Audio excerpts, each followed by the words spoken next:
Welcome to r/ProRevenge, where when this man gets unfairly fired from work, he comes up with a genius plan to take down the company. He gets not only his inept colleague fired as well, but his boss, his boss's boss, and his boss's boss's boss. A quick word of warning, the setup for this one is quite long, but trust me, it's going to be worth it in the end. Sit back, relax, and let's get into this one. Boss's boss threatens to fire me. I accept and get himself and his friends fired. This whole story happened in 2021 and ended in October. Dang, time flies. And it's something that puts a Cheshire smile on my face. Background. In January 2021, I began working for a very big American company in Europe that was and is in the energy sector. At the factory plant I began working at, the parts of gas turbines get assessed for restoration and reworked so they can get used again.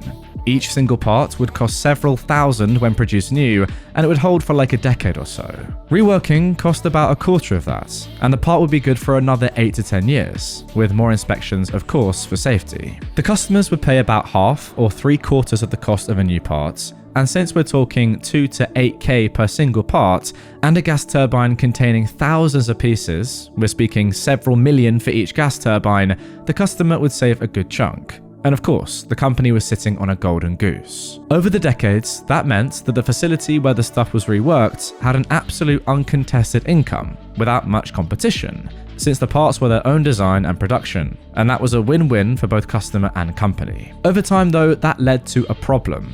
That competence, invention, or even honesty were not really needed by the management of the facility anymore. As long as the workers stick to their already developed and tested processes and did their job, money would keep flowing in, regardless of what the office did or did not. You can see where this is going.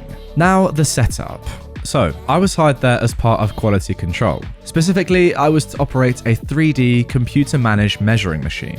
Gas turbines get, as you can imagine, pretty hot and they spin fast. And a decade of heat combined with dynamic stress has the nasty habit of deforming stuff.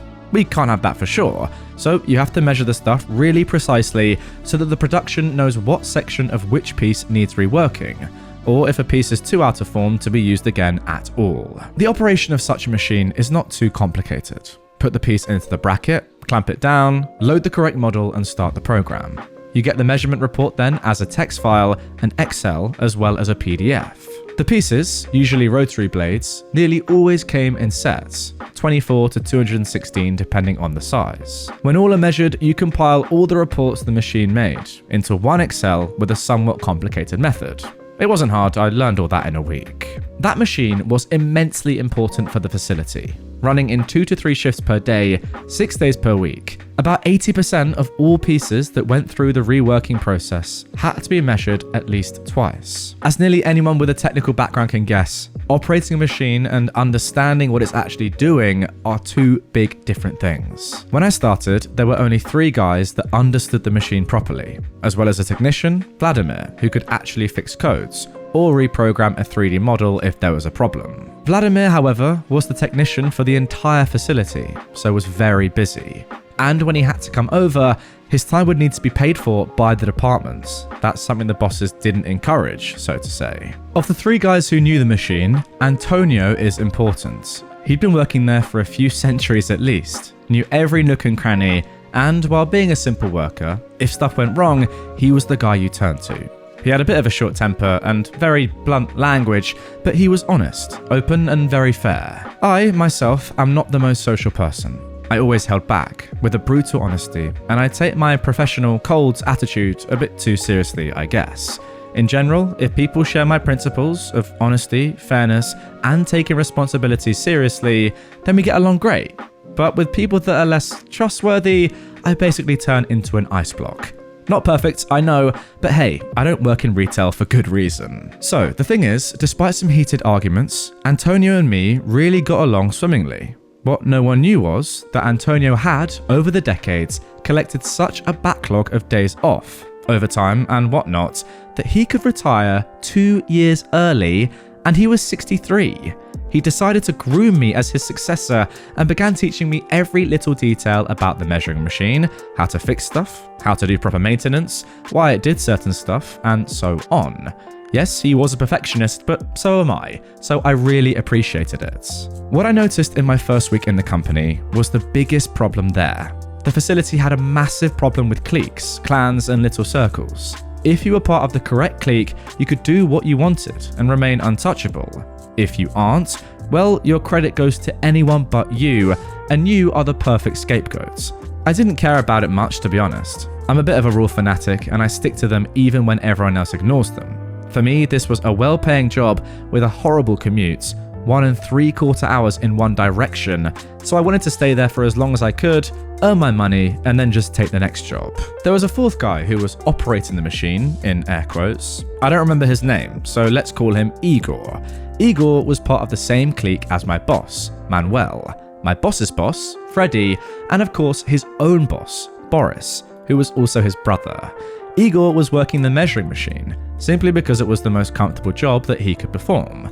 Usually, he would do the night shifts, as that paid extra. Occasionally, he'd take the late shift, while I always took the early one. This was the least popular, due to the 6 AM starts, but I liked going home at 3 o'clock. Igor was, well, not a light bulb. He was like a wet match in a dark basement somewhere in a black hole. I might be a bit too harsh with him now, but that was all I ever got to see from him. He was also pretty lazy, rude, and arrogant. After all, he had an untouchable status due to his brother's best friend being boss of the entire assessment department. Alright then, that is the background and setup done, now on to the actual story. A good 6 months after I started there was the first incident with the measuring machine. We received the material in pallets, and it was the firm rule that the rotary blades had to be sorted in numerical order. Each had a serial number and a set number. Stuff went a ton faster and easier if all was sorted clean, 1 to 82, or whatever the set went up to. Occasionally, an order, which were usually 2 to 4 pallets, would arrive unsorted at the measuring machine. Then we had to sort them. Since we had to lift the blades out one by one anyway to measure them, it was not that big of a deal, just a tad bit annoying. Igor never finished a set if he could help it, leaving just 1 or 2 blades left for measuring. And even when he had to finish a set and start a new one, he would never compile the reports into one Excel. I'm pretty sure he didn't even know how that worked. One morning I came to work, and like so often, there was just 3 blades left to measure. I shrugged without care and wanted to just finish the order and start the next. The problem was, the pallets were a complete mess, completely unsorted, despite them being measured. Igor had worked the late shift the day before and would also work the late shift that day, so I'd actually get to see him for a few minutes when I handed my shift over. This of course meant that I'd have to sort all of the pallets while also operating the machine with the next order as to avoid a delay. The machine was a bit of a bottleneck at the facility. Usually this is a chill post. The blades are never heavier than 22 kg, about 48 pounds, and you have like 6 to 14 minutes between the measurement cycles to lift them out and exchange them with the last measured blade. Sorting the last order took me 2 hours of quite sweaty work while also operating the machine nearby, so I was somewhat annoyed. When Igor came in that afternoon, I asked him in a politely manner why he'd not sorted that one order. He replied in quite a rude tone that he wouldn't do that.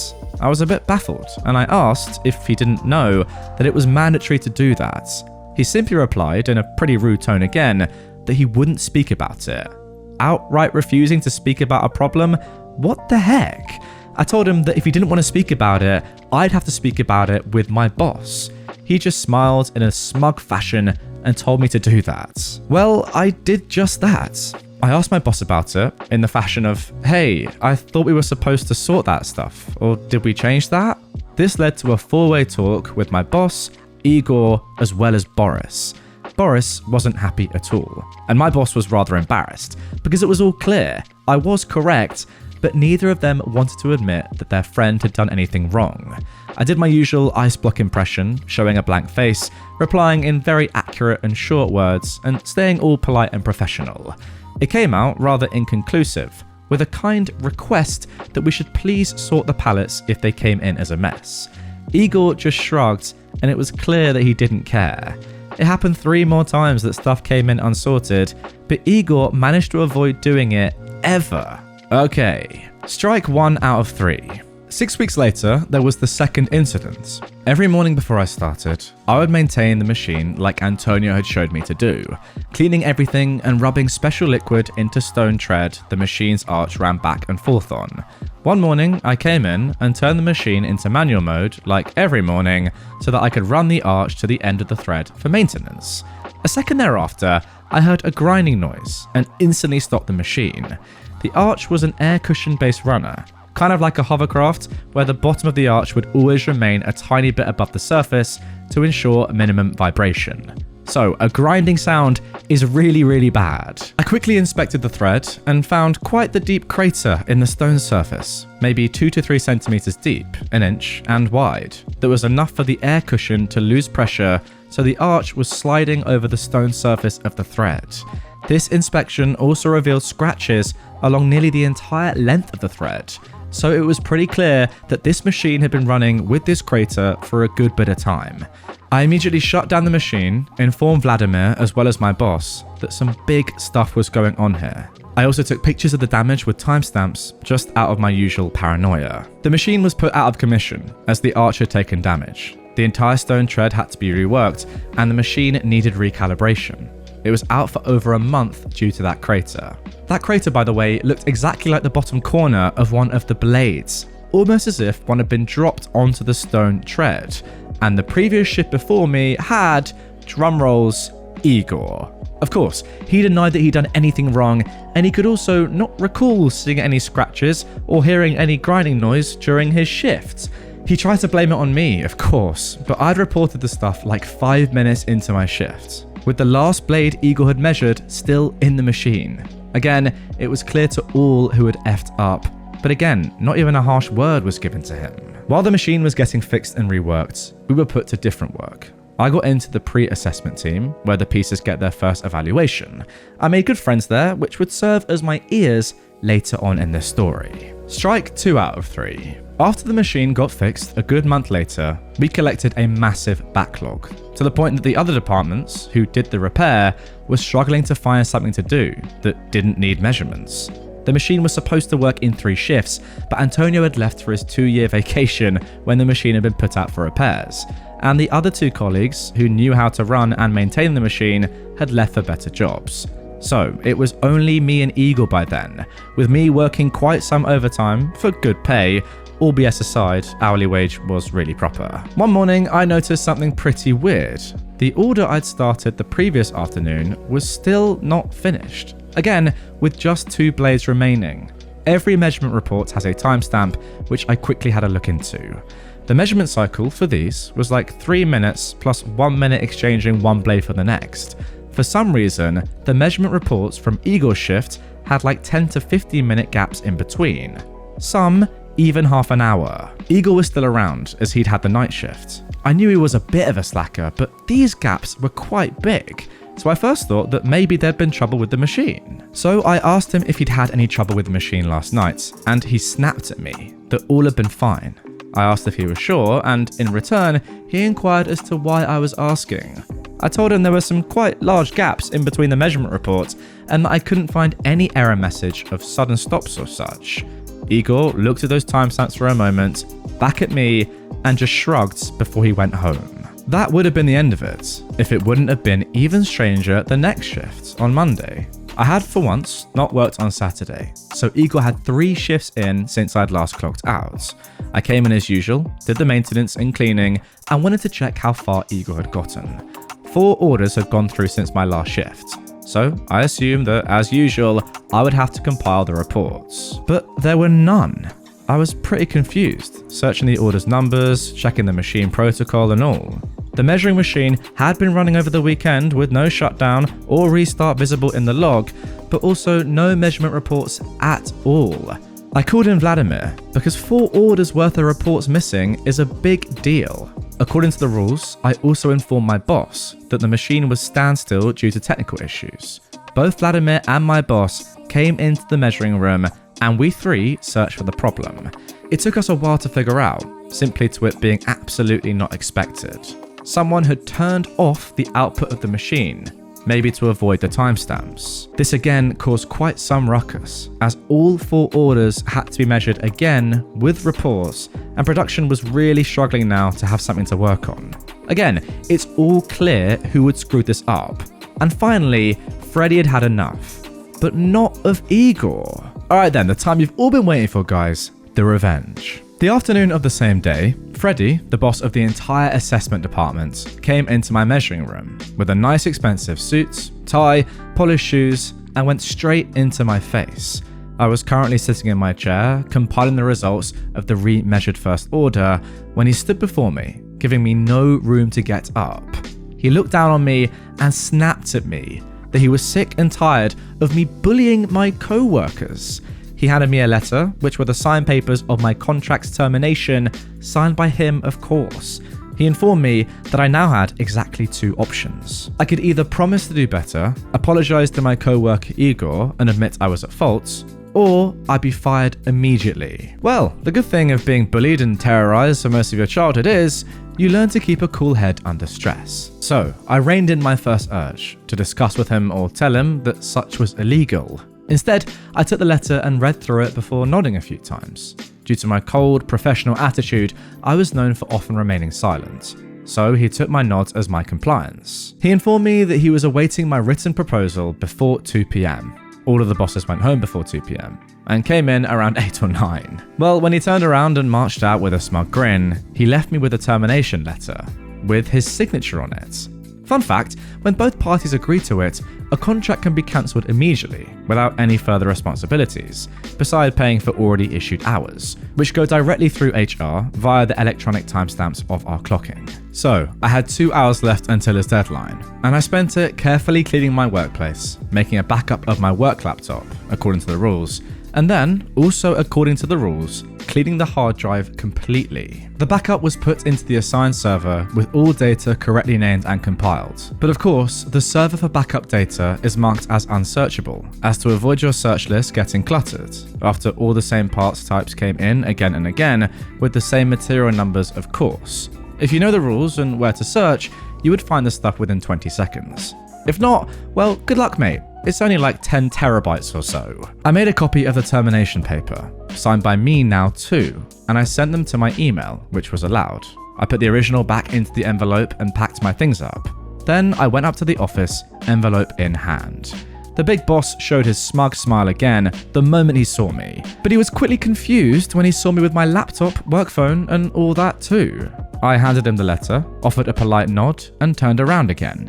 He shouted where the heck I was going, him still holding the envelope in his hand. You terminated my contract. According to the rules, I am to hand over all personal equipment I have been handed by the company before leaving. Exception according to paragraph B are safety shoes and safety glasses. I bid you a fine day, Mr. Freddy. I said this with a cold, calculated voice, trying my best to sound like a lawyer, simply because I knew he hated my professional attitude. Then I went to my own boss and piled my stuff on his desk. My boss was confused as heck, asking me what was up. I briefly informed him that my contract was terminated, and then once more quoted the rule. Now my boss was also smug, but he wasn't dumb. His eyes went big as he immediately realized that I was the only person he had left that actually knew how to maintain and properly operate the measuring machine. Now, given that he had such a backlog already, other departments relying on measurements had started to enforce short-time work. He was lost for words and then rushed into Freddy's office to see that termination letter. Meanwhile, I changed my clothes in the locker room, went to the gates, and asked the security guards to please have a full inspection of my person and my backpack. This was likewise regulation for personnel that was terminated on short notice. And while the security guards were pretty baffled that I asked to be searched, they complied. They searched me fully and handed me a written confirmation that I had nothing on me that belonged to the company. Guys, I guess at this point, OP is trying to ensure that they are breaking zero contractual rules whatsoever, literally being asked to search, so these bosses, once they realize how integral OP is to their company, can't pull on something that they've done here and say, oh no, you can't actually leave because you did this. That is why OP is being so pedantic and literally asking these guys to search them. My now ex-boss tried to call me all the time on my way home, but I dislike having phone calls in public transport, so I simply muted him and continued reading my book until I got back. There, 4 p.m. by now, it was well past his own time to go home. I finally answer his call. He tries to convince me that I needed this job and that all this could be sorted. My reply was this: I will have a new job within a week. You will need to take at least a month to train someone new on the machine, if you had anyone that could train a new person. I tell you what, give me a solid contract with triple the pay and I come back. Oh, and I want a written apology from Freddie, as well as my own piece when working. He told me that I was completely unreasonable with such demands. Again, I say, so to get this clear, 3 times I discover massive BS happening, 3 times you guys try and heap the blame on me, and then you literally try to humiliate me, and Freddie actually fires me, and you want me to be reasonable. Well, I guess it would be reasonable then to just ignore you. Please be well. I hung up then and blocked his number, as well as any other number with which he would try to call me later on. So then, the aftermath. As I'd mentioned before, I still had ears in the company, so I have a good idea of what followed. The facility suddenly had its most sensitive bottleneck tightened even further, and then clogged full of concrete soon after. Nobody maintained or cleaned the measuring machine anymore, and being a precision machine, it didn't take that lightly. Vladimir was soon called in multiple times a day to fix a problem, which in return built up a backlog for him in other places. Things that I, or previously Antonio, had fixed within a minute now took hours, because Vladimir had to find time to come over and fix it, in literally a minute. He tried explaining stuff to Igor, but yeah, that didn't work well. Other departments ran completely dry of work, and of course they didn't want to bear the blame for missed deadlines, so the whole issue was pretty quickly reported up the ladder, and with nobody wanting to take a hit, it climbed higher and higher, before eventually it got onto the desk of the national CEO of the company, the highest entity of the company this side of the Great Pond. I found that out via a friend in HR. This was followed by the arrival of the proverbial kill squad. You know, the modern equivalent to an executor. A bunch of guys in very tight suits, no sense of humour, cold eyes, and the strict command to find someone's head to put on a silver plate. As far as I heard, even a prosecutor from the USA was amongst them. I was called by the company a month later, asking if I could come in for an interview. Not a job interview, mind you, but they asked me to give a statement on the whole affair. This wasn't a legal thing, and they had no way to force me to make a statement, as it was an internal investigation, but I still happily complied, and even gave my signature that I told the truth. I gave them the entire story, as accurately as I could, and I openly admitted what I didn't know or where I was only guessing. They thanked me and apologised. Honestly, I felt that they couldn't pay me for the time they took from me due to legal reasons. I was all fine with that and I went home. So then, Igor got fired for careless negligence. His brother, Boris, likewise got the immediate boot in the butt. My boss went down under as well. He and Boris were fired for mismanagement. Their boss, however, Freddie, not only got fired, but dragged in front of court. I've got no idea how that went on, as he was dragged to the US. But given how ridiculous that justice system is, and that he'd been designated as a scapegoat by one of the biggest companies worldwide, it wouldn't be surprised if he had to hold very tightly onto the soap for a good while. Oh wow. The entire facility went firmly into the red for that year, due to nearly all contracted reworks missing deadlines, which means a daily fee of tens of thousands per contract. My ears in the company soon sought themselves new jobs, despite in one case being there for 20 years. The last I heard is that the company had to contract the producer of the measurement machine to train new employees as to how to operate it properly. I'd asked for triple my pay. Well, those guys were more like triple the zeros at the end. Oh, and I did find a new job within one day. So I was fired on the Monday, had the interview on Tuesday, a test work day on the Thursday, and I was asked at the end of that day when I could start, which was the next Monday. I do manual measurements now in an incoming quality control department. The boss is a blast, the team is all friendly, and my commute is 18 minutes with an electric scooter. I've worked there for 9 months now, and I'm already the de facto team leader for the first sample stuff. And best of all, I'm appreciated for the work I do too. So there we go, we got there in the end. Admittedly, the setup for that one was quite long, but fair play to you if you stuck through it. I certainly did, and I'm still here to live the tale. Good story though, really enjoyed it. And you know what, as I say with a lot of these revenge stories, it is mental how quite a lot of companies always are just like, you know what, yeah, we can replace this employee that, oh wait, does loads and loads of work for criminal pay. We're now screwed. It just happens a lot, doesn't it? Give the man what he wants in the first place, good hours and credit where it's deserved, and this would never have happened. It's as simple as that. But I don't know, stupid people just never learn, do they?